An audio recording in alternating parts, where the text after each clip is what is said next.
Behind rusted iron gates 200 feet from a Pennsylvania road sits a limestone palace that once rivaled Versailles. The windows are dark, the gardens are strangled with weeds, the fountains were sold decades ago for scrap. This is Lynnewood Hall. In 1899, 400 guests in evening dress walked these halls while the New York Symphony played. They dined beneath ceilings shipped from French chateaux. They viewed paintings by Rembrandt, Raphael, and Van Dyck. They wandered through gardens designed by the architect who would create Philadelphia's Benjamin Franklin Parkway. The man who built this was worth $100 million when a million was still a fortune. He started as a butcher's apprentice. He ended as Philadelphia's wealthiest resident. His name was Peter Widener, and everything he built, both the mansion and the dynasty, would fall apart within a generation. This is the story of how nickels and dimes from Philadelphia streetcar passengers built an American palace. How a single disaster at sea destroyed the family that lived there. How a 110-room mansion filled with irreplaceable art became a white elephant that nobody wanted. And how the largest house in Pennsylvania spent 7 decades waiting to see if anyone would save it or let it die. The story begins not with a mansion, but with a meat shop. Before we step inside America's Forgotten Palace, I'd love to know, where in the world are you watching from? Drop your location in the comments below, and if you're fascinated by the forgotten mansions of America's wealthiest families, subscribe now. You won't want to miss what we uncover next. Chapter 1. The Butcher's Fortune. Peter Errol Brown Widener was born on November 13, 1834, to German immigrant parents who had little money and fewer prospects. Philadelphia in the 1830s offered limited paths to wealth for families like his. The boy was apprenticed to a butcher as a teenager. He learned to cut meat, manage inventory, and most importantly, talk to customers. The shop he eventually opened in a Philadelphia market became more than a place to buy mutton. It became a gathering spot where men discussed business and politics over wrapped packages. This social function proved more valuable than the meat itself. Widener had a talent for remembering names and faces. He listened more than he spoke. He joined conversations about ward politics and city contracts. In his late 20s, he had been elected Republican leader of the 20th Ward. The position carried no salary, but considerable influence. The Civil War changed everything. Union troops needed feeding. The government issued contracts to suppliers who could deliver provisions reliably to encampments within 10 miles of Philadelphia. Widener secured a contract worth $50,000 to supply mutton to Union forces. The profit margins were substantial. He delivered what the contract required, collected his payment, and invested the proceeds. The New York Herald would later dismiss men like him as the _zero, profiteers who built fortunes from wartime necessity. The accusation was accurate. Widener never denied it. When the city treasurer was jailed for conspiracy in 1873, the Republican Party appointed Widener to fill the remainder of the term. He served from 1873 to 1877 and was elected to a full term. The position gave him access to city funds requiring temporary investment. He invested wisely, often in ventures that benefited from decisions he influenced. During this period, he identified what would become his fortune's foundation. Philadelphia was expanding. The Act of Consolidation in 1854 had increased the city from 2 square miles to nearly 130. Much of this new territory consisted of undeveloped farmland and woods. Residents needed transportation. Horse-drawn streetcars operated on various routes, but ownership was fragmented. No single entity controlled the system. In 1875, Widener partnered with William Lukens Elkins, a refrigerated grocery magnate who had sold his oil company to Standard Oil, and William H. Kemble, a political boss with connections throughout city government. They pooled resources to purchase street railway franchises. In 1883, they founded the Philadelphia Traction Company. The company began consolidating the city's fragmented streetcar operations.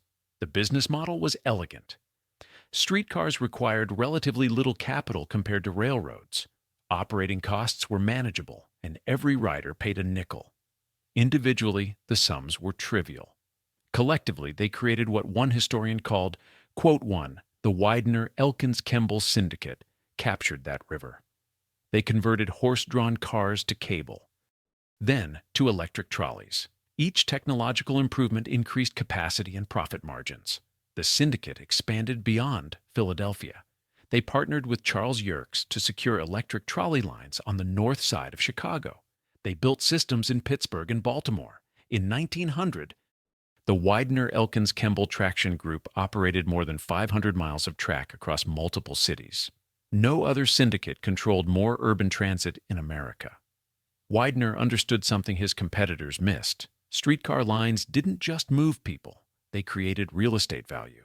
He built housing developments along trolley routes in North and West Philadelphia. The ornate modern houses were marketed to the city's upwardly mobile middle class. To serve these developments, Widener created the United Gas Improvement Company, which supplied utilities to his own streetcar residents. He sold transportation, housing, and the gas that heated those homes.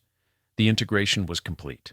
The cash flow from streetcars provided leverage for larger ventures. Widener became a founding organizer of American Tobacco Company. He invested heavily in United States Steel at its formation. He held substantial positions in Baltimore and Ohio Railroad, Reading Company, and Standard Oil. His most consequential investment came in International Mercantile Marine Company, which owned the White Star Line. That investment would later carry personal cost. In 1900, Peter Widener was worth $100 million. He was the richest man in Philadelphia and ranked among the 30 wealthiest Americans who had ever lived. Adjusted for inflation and economic growth, his fortune equaled $23 to $25 billion. He had ascended from butcher's apprentice to the same class of plutocrats as New York's Astors and Vanderbilts. Gustavus Myers, writing in his History of the Great American Fortunes between 1907 and 1910, charged that Widener and his associates had bribed Philadelphia City Council members to secure favorable streetcar franchises and crush competitors. Lincoln Steffens documented in 1903 how traction interests, including Widener's syndicate, funneled money to legislators and political parties to block reforms and maintain high fares. The accusations were never proven in court. Widener avoided personal prosecution. His partners were less fortunate. The system that had enriched him was built on political connections that functioned as bribes by another name. In 1896, Widener's wife Hannah died aboard the family yacht off the coast of Maine. She was 60 years old. They had been married 38 years. The following year, Widener donated their Philadelphia mansion at the corner of Broad Street and Girard Avenue as a memorial to her. The H. Josephine Widener Memorial Library opened as a branch of the Free Library of Philadelphia. He moved permanently to Elkins Park, where he already owned Lynnewood Hall as a summer residence. His art collection had outgrown the Philadelphia house. He needed something larger, something that would match his fortune and house his treasures. Something that would establish the Widener name among America's great dynastic families. He began planning to build the largest private residence in the Philadelphia region. Chapter 2. The Palace Commission. Hannah's death left Widener alone with his money and his art. He was 62 years old. His eldest surviving son, George, managed most of the traction business. His younger son, Joseph, had interests in thoroughbred horses and collecting. The family needed a proper seat, something that would serve multiple generations and display the paintings, sculptures, and decorative arts Widener had been accumulating for 2 decades. The collection had grown beyond the capacity of any ordinary house. Widener owned 14 Rembrandts, the largest private collection in the United States and the largest anywhere outside Buckingham Palace. He had acquired works by Raphael, Van Dyck, Bellini, Gainsborough, Reynolds, Titian, and El Greco. He collected Chinese porcelain, Persian rugs, and European tapestries. The Philadelphia house had become a warehouse. Paintings hung 3 deep on walls, sculptures crowded hallways. He needed dedicated gallery space with proper lighting and climate control. In 1896, Widener had seen the work of an architect named Horace Trumbauer. William Welsh Harrison, a sugar magnate, had commissioned Trumbauer to design Grey Towers Castle in Glenside.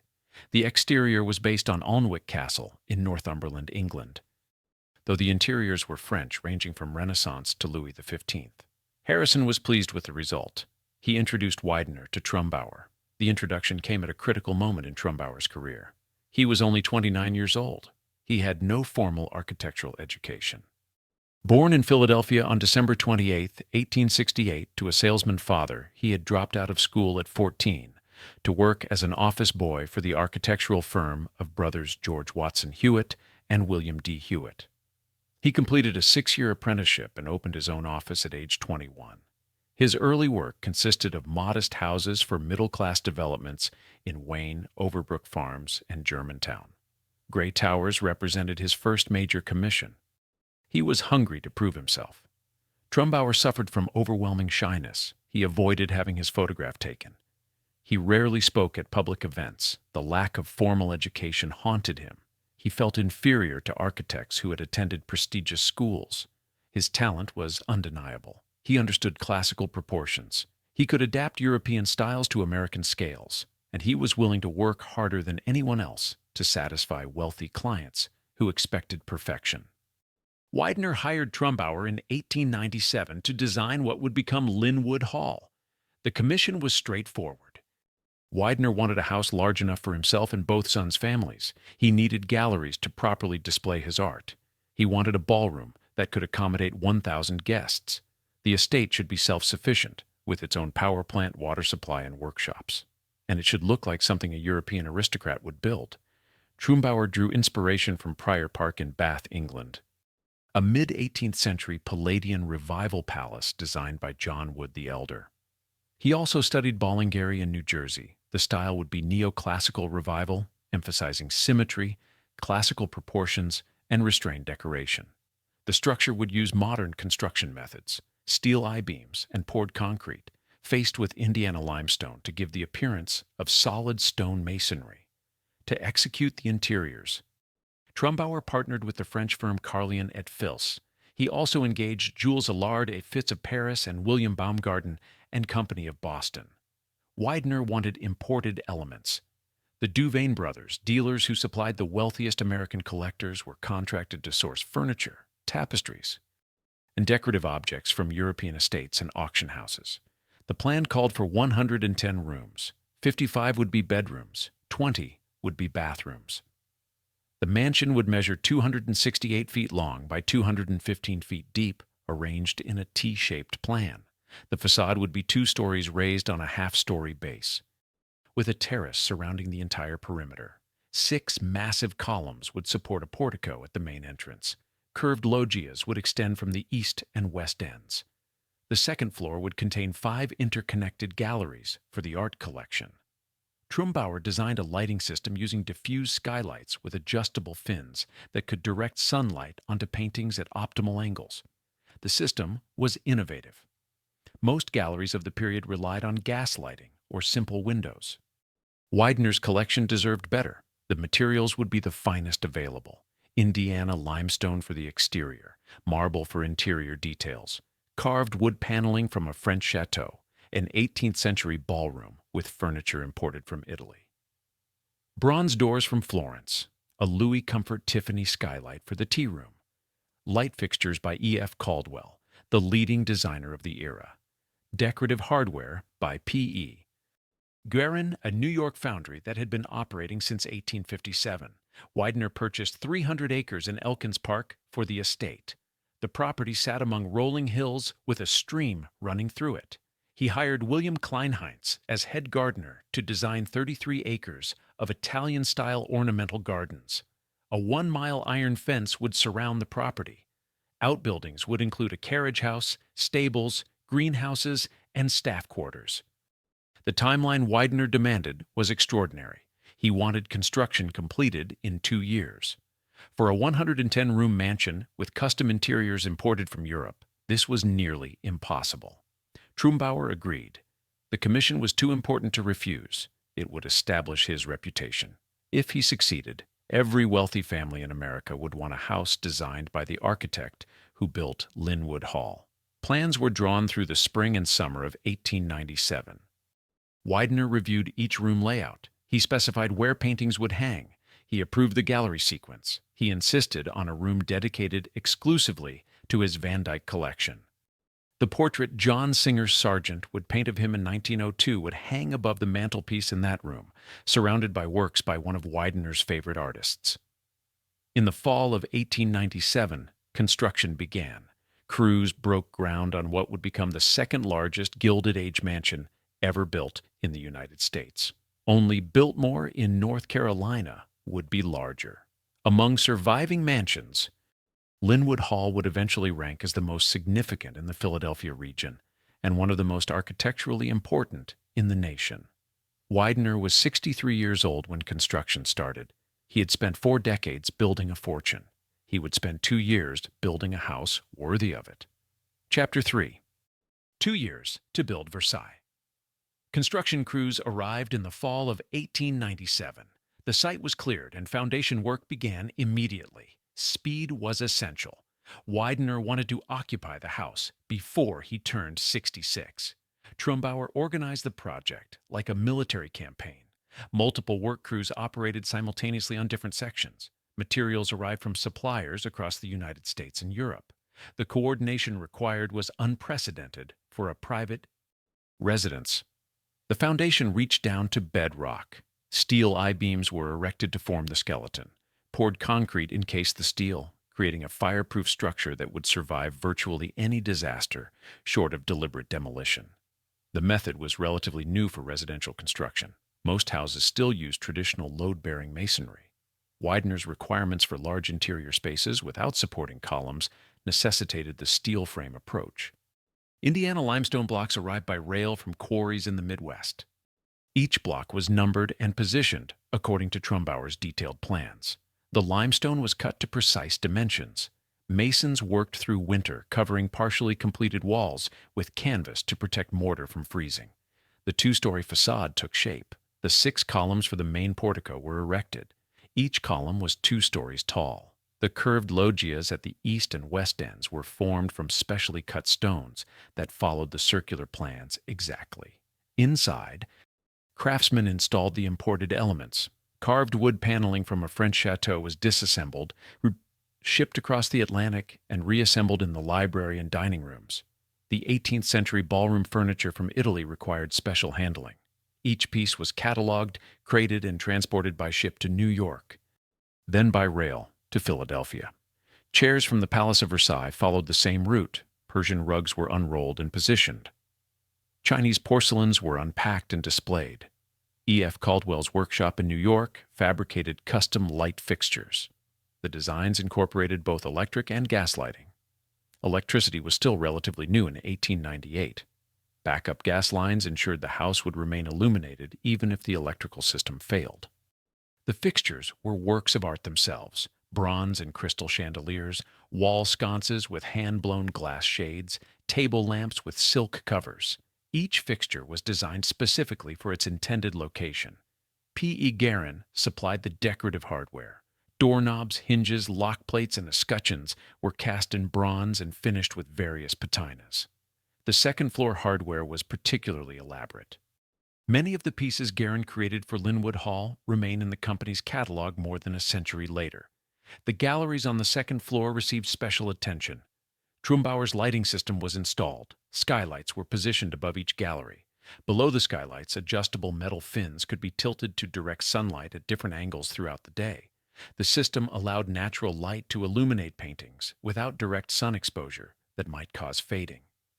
It was among the most sophisticated gallery lighting systems in any private home in America. William Kleinheinz supervised the gardens. 33 acres of formal Italian-style gardens were laid out around the mansion. Gravel paths wound through planted beds. Fountains were positioned at focal points. Trees were planted, not saplings, but mature specimens transported at considerable expense. The gardens were designed to be viewed from the second-floor windows. From that elevation, the geometric patterns and symmetry became apparent. The estate's infrastructure was built concurrently with the house. A power plant was constructed to generate electricity for the mansion and outbuildings. A water reservoir was excavated and lined. Pipes were laid to carry water throughout the estate. Heating systems were installed. Carpentry and upholstery workshops were built so repairs and maintenance could be performed on site without transporting furniture to Philadelphia. In December 1899, the mansion was substantially complete. The final costs exceeded initial estimates, as they always do with projects of this complexity. The total expenditure reached $8 million. That figure included construction, furnishings, landscaping, outbuildings, and all the imported elements. Adjusted for inflation and economic growth, the cost equaled approximately $212 million in contemporary terms. Some estimates place it higher, near $300 million, depending on how appreciation of rare materials is calculated. Widener scheduled the opening for December 19, 1899. 400 guests received invitations. The guest list represented Philadelphia society's elite: industrialists, bankers, politicians, and their families. The New York Symphony was hired to provide music. Johanna Gadsky, a celebrated soprano, was engaged to sing. The event would announce that Peter Widener had created something extraordinary. Guests arrived in carriages and were greeted at the main entrance. They walked through the portico supported by 6 massive columns.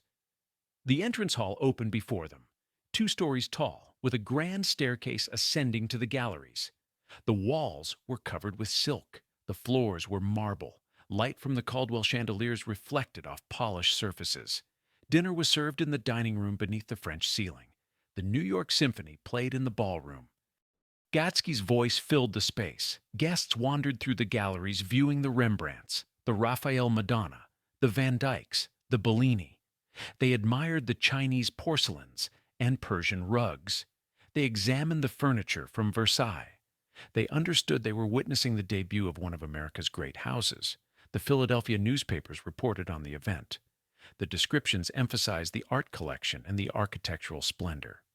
Lynnewood Hall was compared to European palaces. The house was called a testament to what American wealth could achieve. No one mentioned the streetcar riders whose nickels had paid for it all. No one discussed the bribes that had secured the trolley franchises.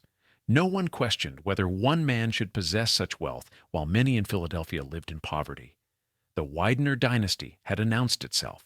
The palace stood ready. The family moved in. Chapter 4. The Golden Era 37.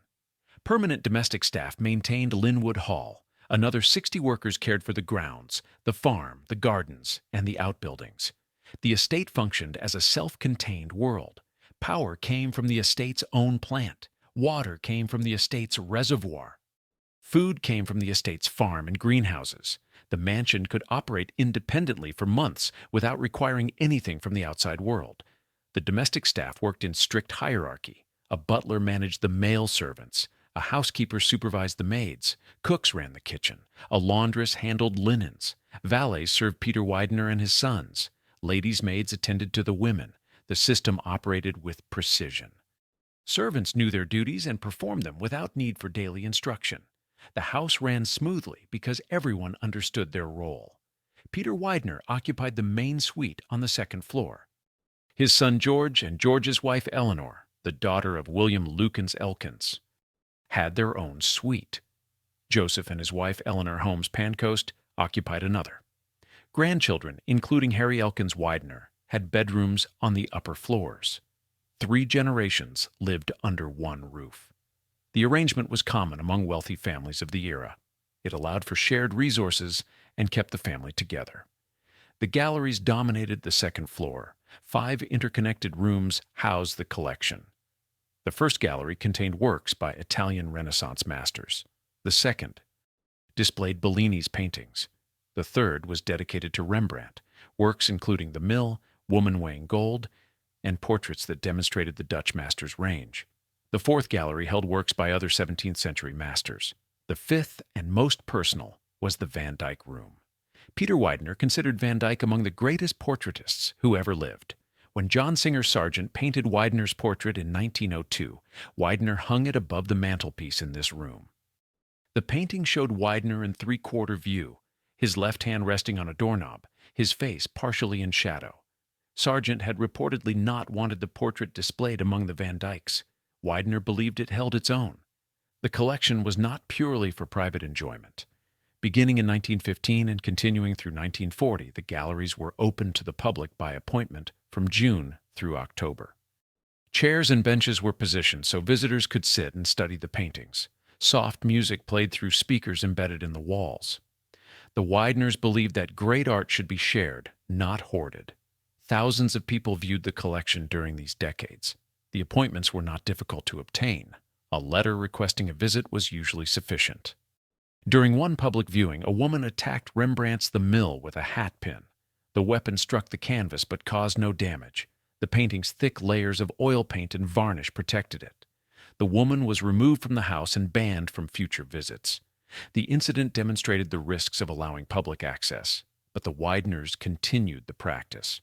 The ballroom was designed to accommodate 1,000 guests, though events of that scale were rare. More commonly, dinners were held for 50 to 100 people. Philadelphia society attended these gatherings. Business associates came to discuss deals. Politicians came to discuss legislation affecting the traction companies. The conversations that occurred at Lynnewood Hall influenced decisions made in city council chambers and state legislature meetings. President Franklin Roosevelt visited Lynnewood Hall during his political career. The exact date is not recorded in surviving documents, but his presence indicated the family's political connections. The Wideners were Republicans, but they maintained relationships across party lines when it served their interests. The mansion included amenities unusual for the era. An indoor swimming pool occupied part of the basement. A squash court provided exercise space, wine cellars stored thousands of bottles. A tea room with a Louis Comfort Tiffany skylight offered a bright space for afternoon gatherings. Extensive storage areas held seasonal draperies, which were changed several times a year. A cedar closet protected furs and formal wear. Steamer trunks were stored in dedicated rooms when not needed for travel. The estate grounds offered additional recreation. The gardens were designed for walking. Paths meandered through planted areas and led to fountains and statuary. The farm provided fresh produce, dairy products, and meat. Horse stables housed the animals used for transportation before automobiles became practical. Later, the stables were converted for the motorized vehicles that replaced horses. Life at Lynnewood Hall followed patterns established by European aristocracy. Breakfast was served at specified times. Lunch was formal. Dinner required evening dress. Servants moved through the house on schedules designed to minimize their visibility to the family and guests. Service corridors allowed staff to travel between floors without using the main staircases. A complex system of bells signaled when service was required in specific rooms. Peter Widener spent considerable time in the galleries. He corresponded with art dealers. He researched paintings' provenance. He read auction catalogs and marked items of interest. His grandson Peter A.B. Widener II would later write about these years, describing how his grandfather moved through the house as if walking through his own private museum, pausing before paintings to study them as if seeing them for the first time. The house represented everything Widener had worked 4 decades to achieve. The fortune from streetcars had purchased not just art, but a setting worthy of it. The dynasty seemed secure. George was being groomed to take over the business interests. Harry Elkins Widener, George's eldest son, was developing into a serious book collector and would graduate from Harvard in 1907. Joseph had his thoroughbred horses and his own collecting interests. The family line would continue. The fortune would endure. In the spring of 1912, George Widener and his son Harry traveled to Europe. Chapter 5. The Disaster at Sea. George Widener, his wife Eleanor, and their son Harry traveled to Paris that spring. The trip had multiple purposes. George was overseeing construction of the Ritz-Carlton Hotel in Philadelphia, designed by Horace Trumbauer. Finding a chef for the new hotel was among the stated reasons for the European visit. Harry, 27 years old and passionate about rare books, wanted to visit London dealers and auction houses. He purchased several items, including a second edition of Bacon's Essays from 1598. For the return voyage, they booked first-class passage on the Titanic. The ship was making its maiden voyage from Southampton to New York. White Star Line's newest vessel was being promoted as the largest and most luxurious ship afloat. Peter Widener was an investor in International Mercantile Marine Company, which owned White Star Line. The investment was substantial. The family's wealth was tied to the ship in ways beyond the specific voyage. George, Eleanor, and Harry occupied cabins C-80 and C-82. They traveled with 2 servants, George's valet Edwin Keeping and Eleanor's maid Amelie Giger. The accommodations were among the finest on the ship. The first-class dining saloon served meals prepared by chefs trained in Europe's best restaurants. The public rooms were decorated with oak paneling, leaded glass, and plush carpeting. On the evening of April 14, 1912, George hosted a dinner party in the ship's a la carte restaurant. The event honored Captain Edward J. Smith. Other guests included John B. Thayer and his wife, Major Archibald Butt, Clarence Moore, and William and Lucille Carter.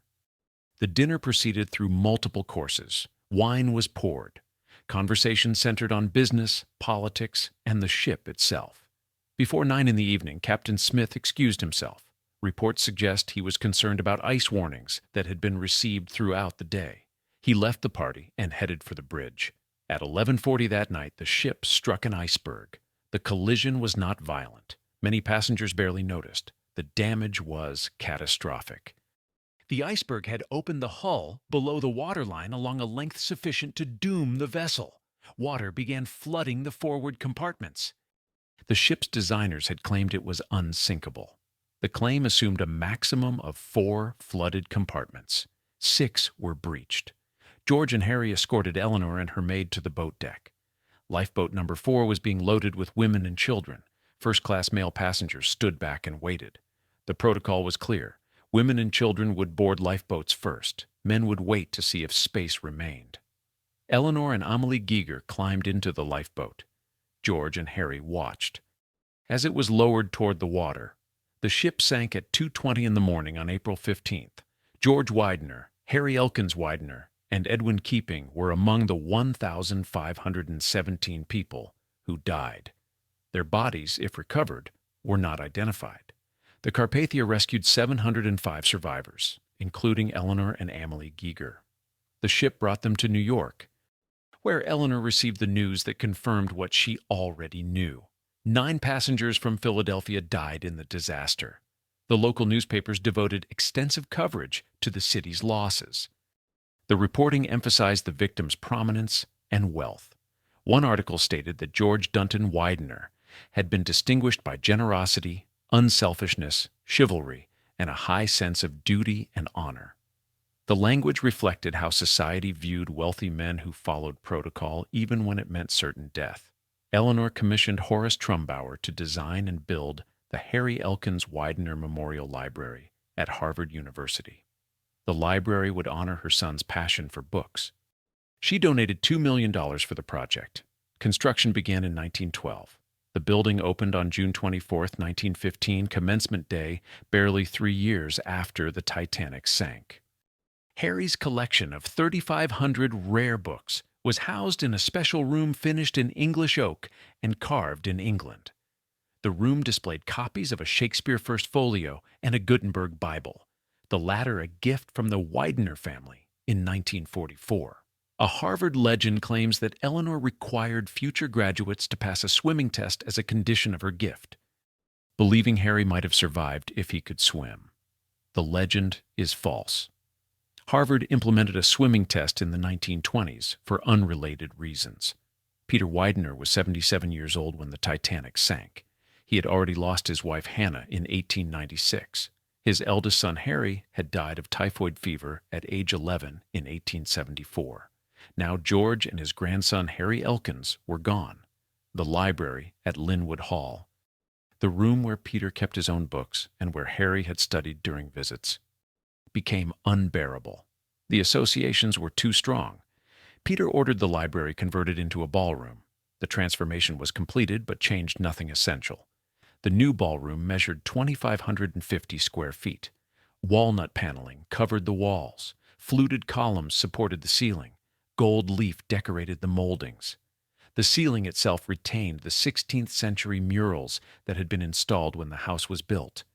Painted panels removed from a French chateau and reassembled in Pennsylvania. The space could accommodate hundreds of guests.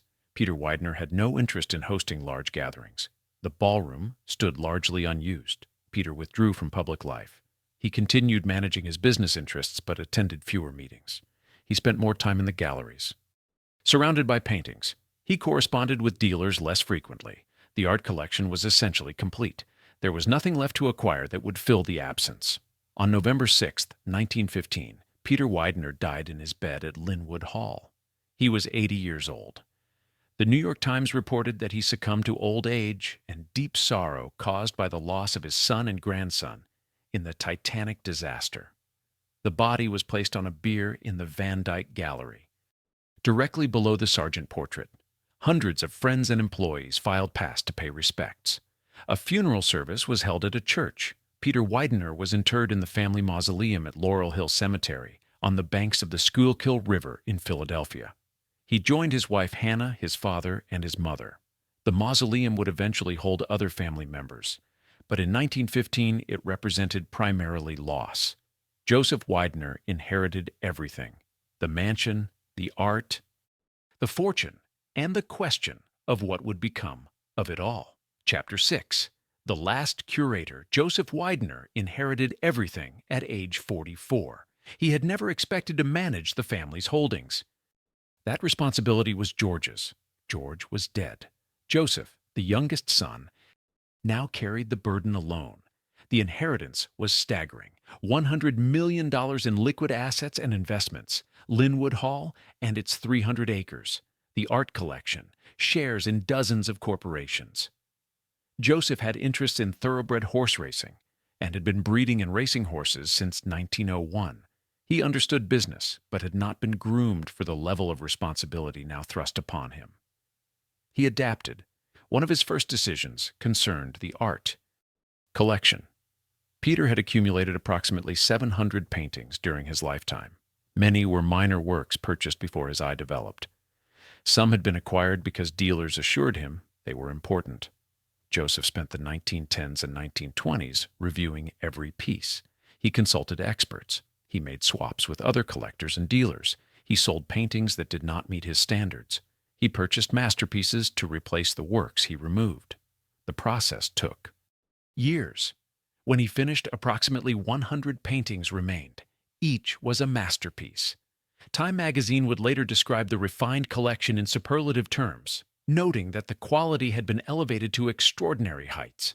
Joseph continued his father's practice of opening the galleries to the public by appointment from June through October.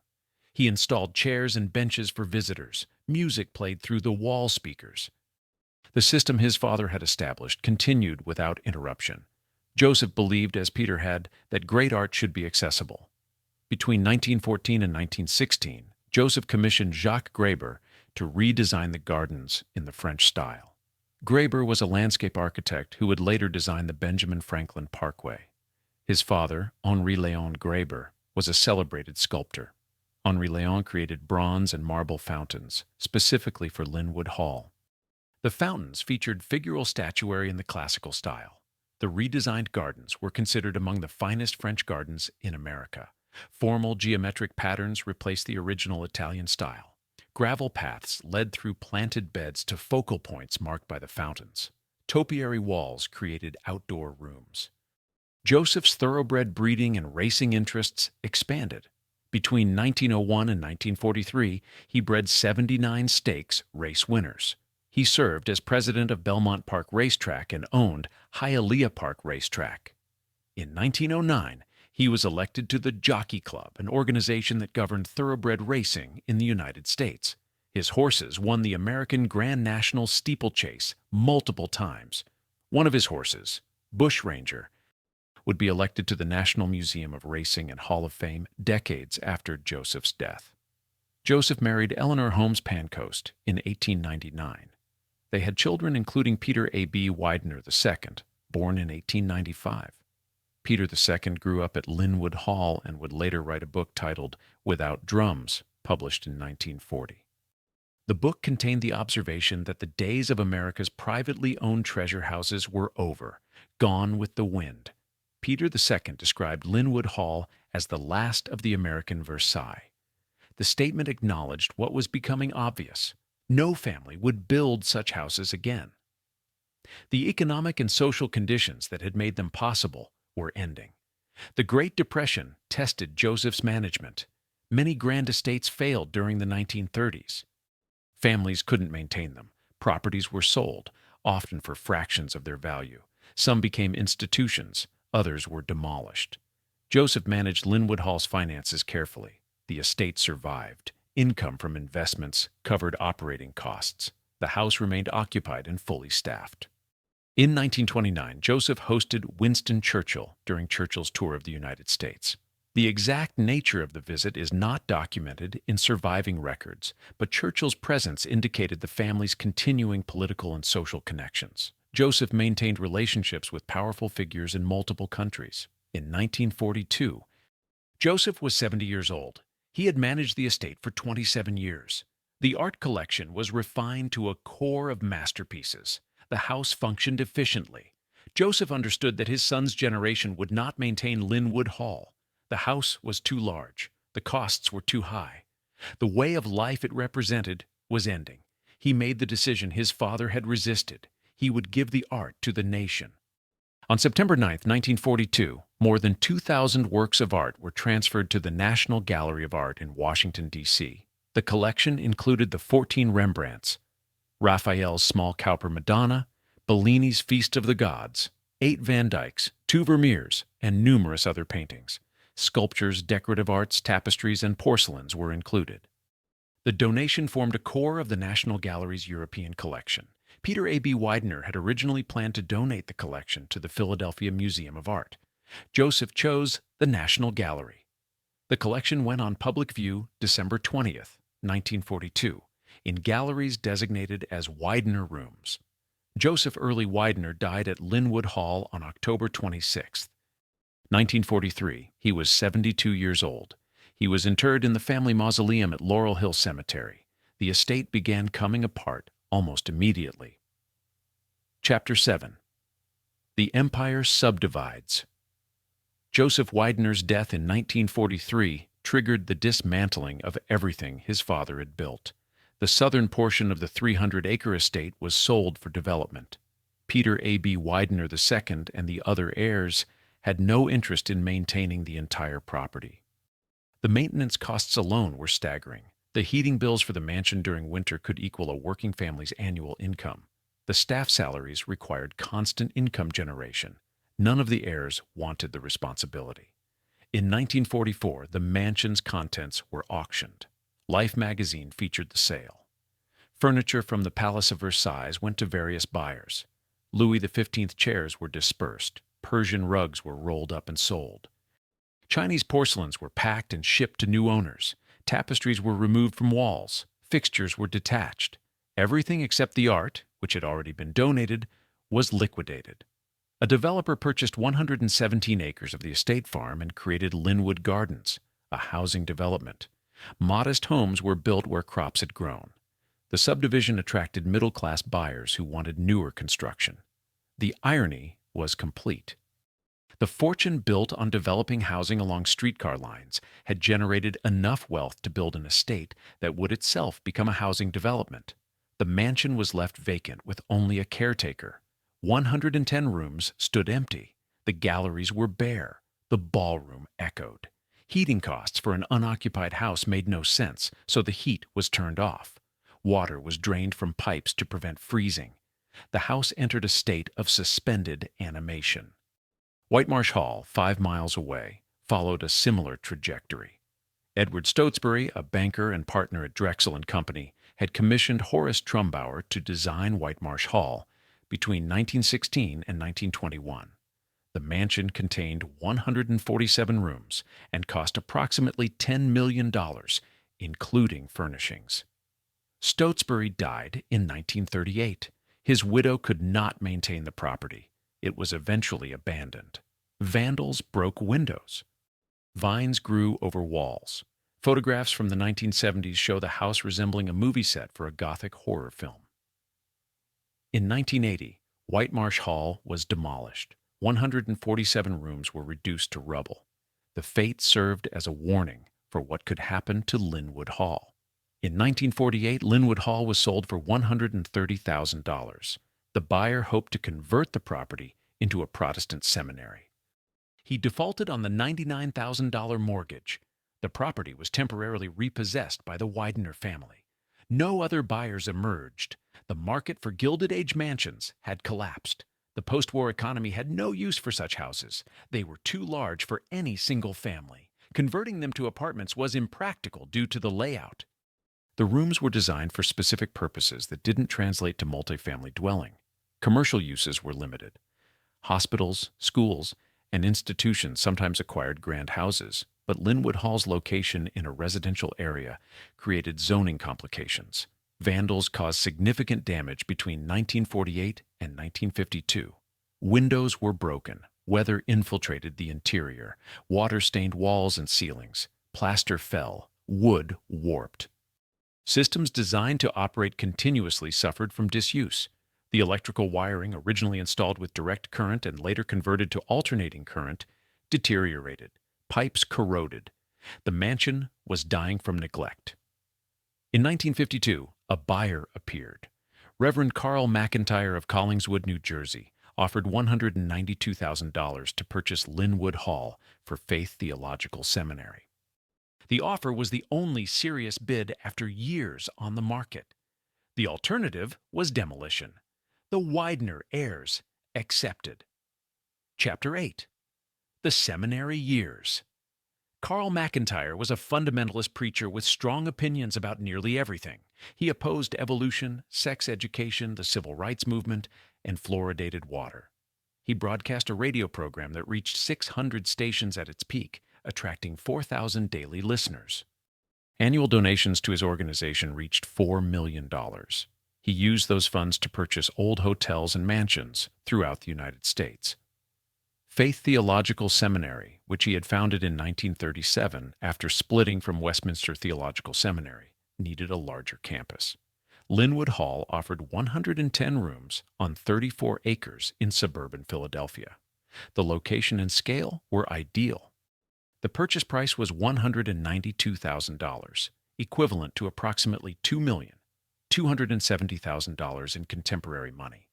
McIntyre made a $100,000 down payment. He then spent $150,000 on immediate repairs and conversions. The work was extensive. Vandals had damaged interior walls. The electrical system required replacement. The original wiring employed direct current. All circuits had to be rewired for 120-volt alternating current.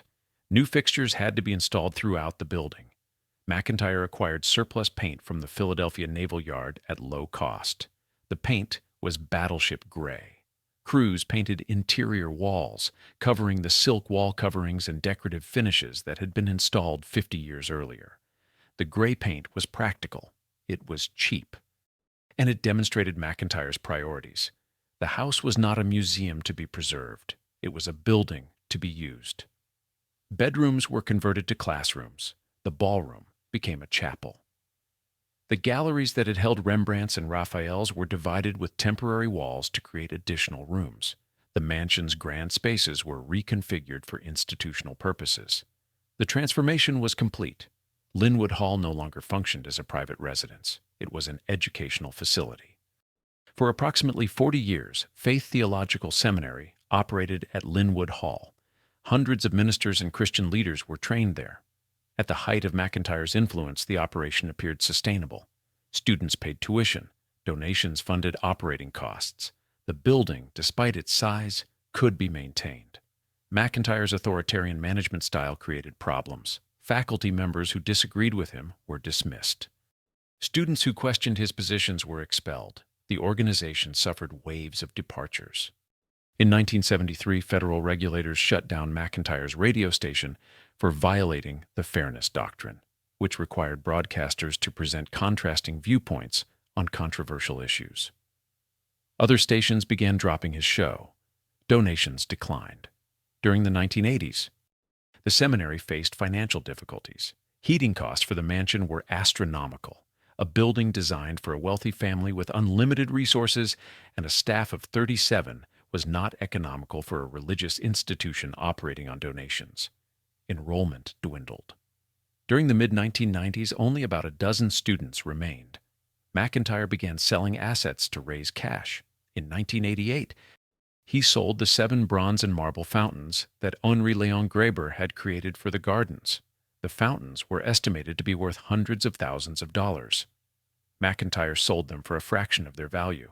The fountains left the estate and were dispersed. One appeared at auction in 2006. Between 1992 and 1993, McIntyre began dismantling the interior. Mantels were removed and sold. Walnut paneling was pried from walls and sold to salvage dealers. Fixtures were detached and sold. Landscape ornamentation was removed and sold. The house was being stripped for parts. In January of 1993, McIntyre listed the entire mansion for salvage. Individual items were cataloged and priced. The listing caught the attention of preservationists and the Resolution Trust Corporation, which held the mortgage. On January 8th, a federal judge halted the sale at the request of the Resolution Trust Corporation. A hearing was scheduled for January 27th. The judge postponed a final decision and gave the parties until February 26th to devise a way to save the mansion. Local preservationists spent months trying to prevent further dismantling. They met with township officials. They contacted potential buyers. They sought designation as a historic site. They lacked the resources to purchase the property themselves. The seminary owed money. Creditors wanted payment. The building was collateral. On September 27, 1993, the seminary made its final mortgage payment, including interest and penalties. The payment was made possible by Reverend Richard Seung-yoon, the seminary's chancellor, who was also a New York urologist, and a group of at least 5 physicians who provided financial assistance. The seminary moved back into Lynnewood Hall. The crisis was temporarily averted. The building had been severely damaged. Water damage from roof leaks was extensive. Some leaks dated to the 1960s. The seminary had closed off the Van Dyck Gallery when the roof above it failed. That room, where Peter Widener's body had lain in state in 1915, had been abandoned for 3 decades. Plaster hung from the ceiling. Water stains covered the walls. The wood floor was warped and rotted in places. During 1996, the seminary had dwindled to such a point that continued operation was impossible. The property went into foreclosure. It was sold at a sheriff's sale to the First Korean Church of New York. Reverend Richard Yoon, who had helped save the property in 1993, became the owner. The price paid is not recorded in accessible documents, but the transaction represented another religious organization acquiring a building it could not realistically maintain. Faith Theological Seminary's 44-year occupation had saved Lynnewood Hall from demolition. The salvation came at enormous cost. The fountains were gone. Much of the interior detailing was gone. The building that emerged from the seminary years was a damaged shell of what Peter Widener had built. Chapter 9. 27 years abandoned. The First Korean Church attempted multiple times to use Lynnewood Hall as a church and seminary. Beginning in 1998, applications were submitted to Cheltenham Township seeking approval for religious and educational use. Every application was denied. Zoning regulations, parking requirements, and neighborhood concerns created obstacles the church could not overcome. In February of 2012, Judge Norma L. Shapiro ruled that the First Korean Church of New York did not qualify for tax exemption for the property. The ruling followed years of disputes between the church and local tax authorities. Religious organizations typically receive exemptions, but the property had to be actively used for religious purposes. Lynnewood Hall stood vacant. The church could not demonstrate the necessary use. From the late 1990s through 2023, the mansion was essentially abandoned. No heat, no air conditioning, no running water, no fire suppression systems. The electrical service was outdated and potentially dangerous. Windows were broken. Weather infiltrated every floor. Water damage accumulated. Asbestos used in various building materials when the house was constructed remained throughout the structure. Anyone entering the building risked exposure. The roof leaked in multiple locations. Some leaks had existed since the 1960s when the seminary was still operating. The Van Dyck Gallery had been closed because water poured through the ceiling during rain. That damage was never repaired. Other sections developed leaks over the decades. Water ran down walls, stained plaster, rotted wood, and promoted mold growth. The building was deteriorating visibly. In 2003, Lynnewood Hall was added to the Preservation Alliance for Greater Philadelphia's list of most endangered historic properties. The designation raised awareness but provided no funding for repairs. Cheltenham Township cited the mansion in its comprehensive plan as one of the township's cultural and historical resources. The township's open space plan listed Lynnewood Hall as a priority for preservation, warranting a conservation easement. These designations were aspirational. No mechanism existed to force preservation or provide resources. The property was listed for sale for approximately $11 million in 2014. The asking price reflected both the land value and the building's potential significance. Estimates suggested that $50 million would be needed to restore the mansion to anything approaching its original condition. The mathematics were discouraging. Anyone purchasing for $11 million would need to invest another $50 million, with no guarantee of return. Multiple developers made offers. The amounts have not been publicly disclosed, but sources suggest some offers met or exceeded the asking price. Reverend Yoon rejected every developer offer. He understood that developers would either demolish the mansion to build something more profitable or convert it in ways that would destroy its character. Yoon wanted preservation, not development. Despite his organization's financial difficulties, he chose to wait for a buyer who would save the building. Security was a constant concern. Guard dogs roamed the property for several years to deter trespassers and vandals. Urban explorers and photographers regularly attempted to enter. Some succeeded. Photographs of the interior during this period showed debris-covered floors, peeling paint, damaged plasterwork, and empty rooms. The images documented the decay, but also revealed that the structure remained sound. The limestone walls stood. The steel and concrete frame endured. The building could be saved if someone acted before deterioration became irreversible. In September and October of 2024, 3 burglaries occurred. Thieves broke in and removed items of value. Cheltenham Township Police released security footage showing 2 men in hoodies entering the property from the direction of Dixon Lane. The break-ins demonstrated that even an abandoned property required active security measures. The mansion had been essentially vacant for 27 years. The period from 1996 to 2023 represented the longest sustained abandonment in the building's history. Longer than the Faith Theological Seminary's occupation. Longer than the Widener family's residence. The mansion had spent more time dying than living. Preservationists watched and planned. Various individuals and organizations discussed acquisition. The capital requirements were beyond what most preservation groups could raise. A solution required someone with both the vision to see what Lynnewood Hall could become and the resources to make it happen. In 2019, that someone appeared. Chapter 10. Saving the Last Versailles. Edward Tome and Angie Van Syock had been watching Lynnewood Hall for years. They understood the building's significance. They knew its history. They recognized that if someone didn't act soon, the mansion would be lost. Whitemarsh Hall's demolition in 1980 demonstrated what happened to abandoned Gilded Age estates. Time was running out. In 2019, Tome and Van Syock began meeting with other preservationists and civic-minded individuals who shared their concern.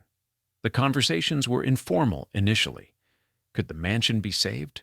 What would it take? Who might be willing to contribute? The obstacles seemed insurmountable. The asking price alone would require millions of dollars. Restoration costs would require tens of millions more. Operating a property that size as a public institution would require sustained funding. The project appeared financially impossible. In 2022, George Coates joined the group. Coates was a Chestnut Hill business and public policy consultant with experience forming nonprofit organizations. He helped structure the effort as a 501c3 nonprofit. The Lynnewood Hall Preservation Foundation was formally established. On July 5, 2022, the foundation announced its existence and its goal: to acquire the Trumbauer-designed Widener family estate and restore it to its former glory. Shortly after the announcement, the group met Scott and Susan Bentley of Pottstown. Scott Bentley was a founding partner of Bentley Systems, a successful software company. The Bentleys toured Lynnewood Hall for the first time and were fascinated by its potential. They understood that the building represented an opportunity to bring the Gilded Age experience to current and future generations. They decided to contribute $9,500,000 toward the purchase. Negotiations with Reverend Yoon proceeded quickly. Yoon had waited years for a preservation buyer. The foundation offered to purchase the property for $9 million. The price was below what some developers had offered. Yoon accepted. On February 8, 2023, a purchase agreement was announced publicly. On June 27, 2023, the sale was finalized. Ownership of Lynnewood Hall and approximately 34 acres transferred to the Lynnewood Hall Preservation Foundation. The foundation hired Edward Tome as executive director and Angie Van Syos as chief operating officer. Scott Bentley became board president. Susan Bentley joined the board. Jennifer Robinson, Director of Preservation Services at the Preservation Alliance for Greater Philadelphia, became board secretary. Other board members included George Coates and additional individuals with expertise in preservation, fundraising, and nonprofit management. Immediate work began. The roof required repairs to prevent further water infiltration. Windows needed replacement. The worst windows had already been replaced by Reverend Yoon in the years before the sale, but many others were failing. Asbestos remediation was started. Until the asbestos was fully removed, public access to the interior would be limited. Safety regulations prohibited bringing visitors into the building while asbestos remained. Paul Steinke, executive director of the Preservation Alliance, toured the property in 2023. His assessment was cautiously optimistic. "The building is structurally sound," he reported. "The poured-in-place concrete over steel skeleton construction means the frame is solid. The limestone facade has lost its luster, but is intact. The house is effectively fireproof. These factors provide a strong foundation for restoration. Every system requires replacement or installation. There's no heat, no air conditioning, no running water, no fire suppression. The electrical service is outdated. All interior finishes need repair or replacement. Many mantels, panels, and fixtures were sold during the seminary years and will need to be recreated or replaced with period-appropriate alternatives. The rooms need furnishing. The grounds need complete landscaping restoration. The work ahead is enormous." The foundation developed a phased restoration plan. Phase 1 focuses on the grounds and gardens. The 33 acres of formal gardens will be restored with a focus on sustainability. The restoration will provide training and jobs in horticulture and preservation trades. Once the grounds are restored, they will be open to the public as a park. This phase is the near-term priority. Public access to the gardens could occur within a few years if funding allows. Phase 2 addresses building systems. Heat, air conditioning, water, fire suppression, and electrical systems must be installed before the interior can be safely occupied or opened for tours. This work is expensive. Estimates suggest the interior restoration alone will require approximately $40 million. That figure does not include furnishing or creating permanent exhibits. Phase 3 involves interior restoration. Walls and ceilings will be repaired. Missing elements will be recreated based on photographs and documentation. The galleries will be restored. The ballroom will be returned to something approaching its original condition. The work will employ artisans trained in traditional preservation techniques. Phase 4 establishes programming. The restored mansion will function as a cultural institution. Art galleries will display rotating exhibits. Educational zones will teach history, architecture, landscape design, and preservation techniques. Dining venues will generate revenue. Event spaces will host weddings, corporate functions, and community gatherings. The building will serve the public while generating income to support ongoing operations. The foundation estimates the total restoration cost at approximately $100 million from purchase through completion of all phases. The $9,500,000 contributed by the Bentleys covered the purchase and initial stabilization. The remaining $90 million must be raised through grants, donations, partnerships, and eventually earned revenue. Educational programming has already begun. In May of 2023, Cornell University Historic Preservation students volunteered for a weekend of grounds maintenance and interior cleaning. The experience gave students hands-on exposure to a significant preservation project. The foundation plans to expand these partnerships with universities and trade schools. The restoration itself will function as a learning laboratory. Limited events have been held to raise awareness and generate revenue. In September of 2023, the band The Menzingers filmed a music video on site. In November of 2024, the foundation hosted the Beaux Arts Ball, an exclusive ticketed event with costumes, immersive art installations, and trolley shuttles that nodded to the transportation system that built the Widener fortune. Attendees gained access to areas not usually open to the public. An Australian fashion designer held a photo shoot in the Great Hall in 2023. These events demonstrate how the property can generate income even before full restoration. On January 15, 2025, Lynnewood Hall was listed on the National Register of Historic Places. The designation provides federal recognition of the property's historical significance. It also makes certain restoration projects eligible for federal tax credits, which can offset up to 20% of qualified rehabilitation expenses. The designation protects the building and provides financial tools for its restoration. As of 2026, stabilization work continues. The asbestos remediation is ongoing. Roof repairs proceed section by section. Windows are being replaced. Security has been enhanced following the break-ins in 2024. Fundraising is active. The foundation operates a Patreon page where supporters can contribute monthly and receive exclusive video content showing the restoration progress. The mansion is not yet open for regular public tours. Safety concerns and ongoing stabilization work prevent general access. The foundation plans to offer limited tours as work progresses. The gardens will be the first areas open to the public.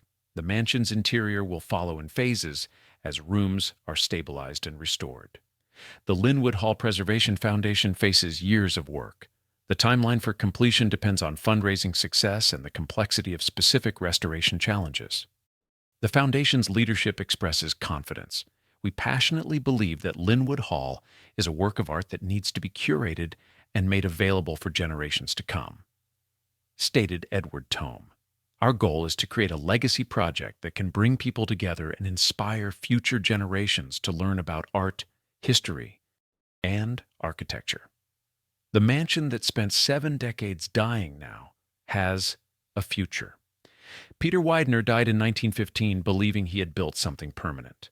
The limestone walls proved more durable than the dynasty they housed. His son and grandson died on the Titanic. His younger son gave away the art collection. His great-grandchildren sold the contents and subdivided the land. For 7 decades, the mansion stood as evidence that even America's greatest fortunes were temporary. Lynnewood Hall's survival was never inevitable. It could have followed Whitemarsh Hall into demolition. It should have been torn down a dozen times. At each crisis point, someone chose preservation over profit. Carl McIntyre, despite stripping the interior, kept the structure standing.